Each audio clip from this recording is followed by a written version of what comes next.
Factory की वास्तु एक बहुत इम्पोर्टेंट विषय है वास्तु का, जिसका बहुत ही कम लेना देना है घर की वास्तु से। घर की वास्तु एक घर में प्रेम और लाइटनेस का माहौल प्रोड्यूस करती है, पैसे लाती है। पर फैक्ट्री का जो सिनेरियो होता है वो टोटली डिफरेंट होता है। फैक्ट्री में रॉ मटेरियल आता है, रॉ मटेरियल प्रोसेस्ड होता है, उसका फाइनल प्रोडक्ट बनता है।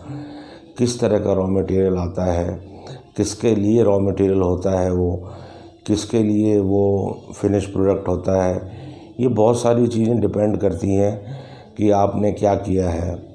पिछली बार मैंने प्लास्टिक के गिलासों की वास्तु करी थी और प्लास्टिक के गिलासों में मैंने उनसे पूछा कि ये जो ग्लास हैं ये आप कितने सालों से बना रहे हैं। तो उन्होंने बोला 15-20 साल से मैं ग्लासेस बना रहा हूँ जो शादियों में चाय पीने के काम आते हैं। और किसी वास्तुशास्त्री ने साउथ ईस्ट में उसकी मशीन लगा दी थी, तब से उसका बिज़नेस डावाडोल हो गया।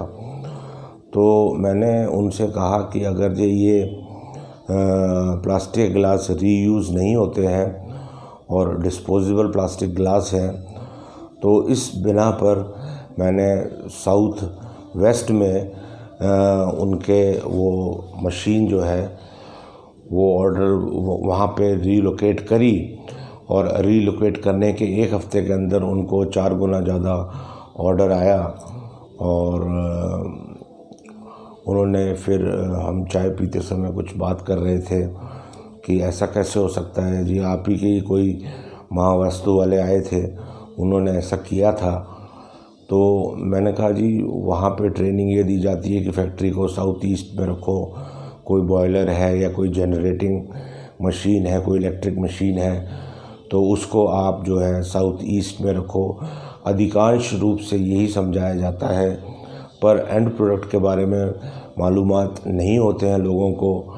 तो उसके लिए जो डिस्पोजेबल की चीज़ बन रही है, डिस्पोजेबल ट्रे है, डिस्पोजेबल आप कह सकते हैं बच्चों की नैपीज़ हैं और डिस्पोजेबल ग्लासेस हैं, और भी कोई चीज़ जो डिस्पोजेबल है, जैसे कोई बॉटलिंग हो रही हो तो वो भी डिस्पोजेबल है। तो वो उसकी मशीन जो है वो साउथ वेस्ट में होनी चाहिए।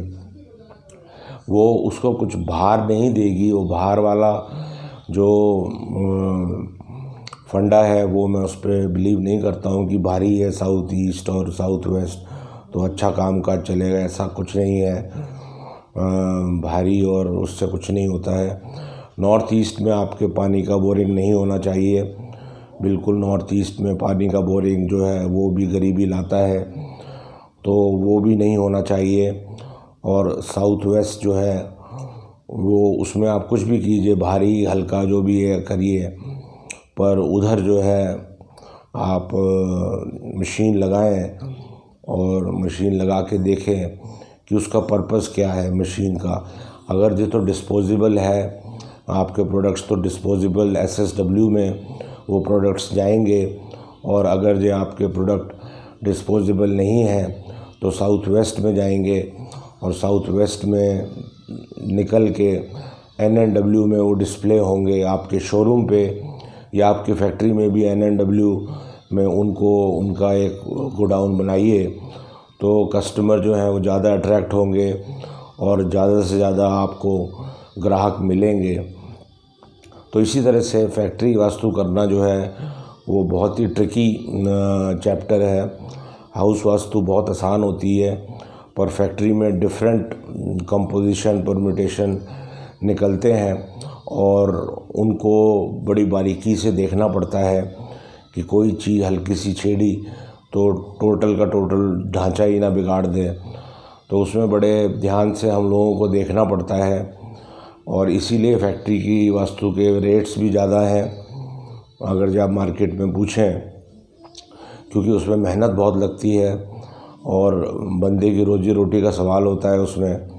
तो उसको करने के लिए बहुत पेशेंस चाहिए, बहुत एक्सपीरियंस चाहिए और लॉजिकल माइंड होना बहुत ज़रूरी है वास्तुशास्त्री का, कि किस लॉजिक पे मैं ये काम कर रहा हूँ और उस लॉजिक के तहत जो है वो जो वास्तु है वहाँ की वो सफल होगी। वीडियो देखने के लिए शुक्रिया। कृपया सब्सक्राइब करें। सब्सक्राइबर जो हैं वो नहीं आ रहे हैं, I don't know why. Facebook का कोई ग्लिच है कि सब वीडियो देखते हैं पर सब्सक्राइब नहीं हो रहा है।